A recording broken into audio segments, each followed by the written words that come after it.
Ito ngayon ang pinag-uusapan ngayon sa social media, ang kapamilya actress na si Andrea Brillantes. Dahil nga kamakailan lang ay naging number 1 po, beautiful 100 beautiful faces in the world. Opo, si Miss Andrea Brillantes po ang naging number 1 po, ang isa sa pinakamagandang babae sa buong mundo, diba guys?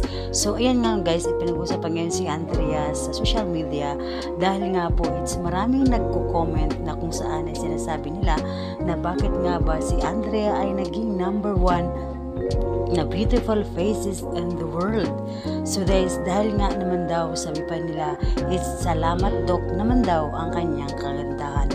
Pero ayon pa ni Andrea, since birth daw talaga nung siya ay nagsimula sa showbiz ay hindi talaga siya nagparitoke or nag-iba ng mukha.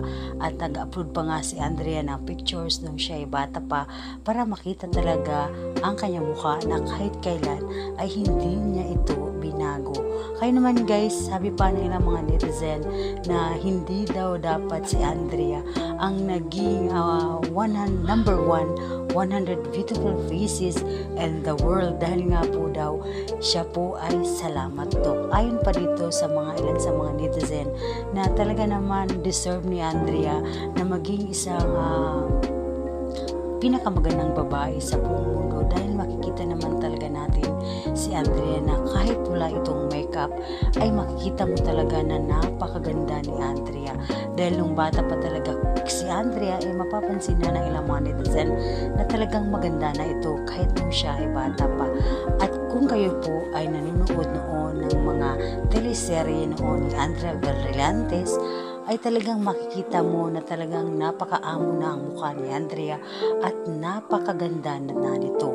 Kaya naman guys, ang ilan sa mga netizen na hindi talaga nila gusto nga si Andrea na maging isang number 1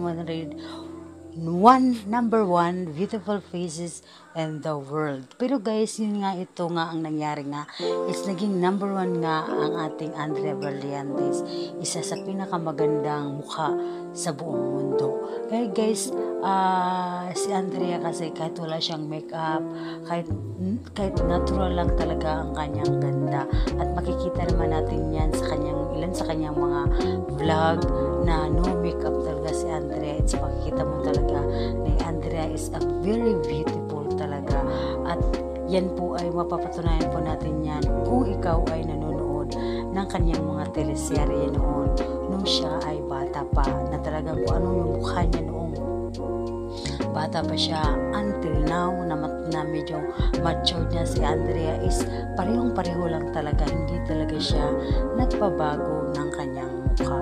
Kaya naman guys, maging masaya na lang tayo at magiging proud tayo dahil isang Pilipina ang naging number 1 beautiful faces in the world. Ito nga po yan ay si Miss Andrea Brillantes.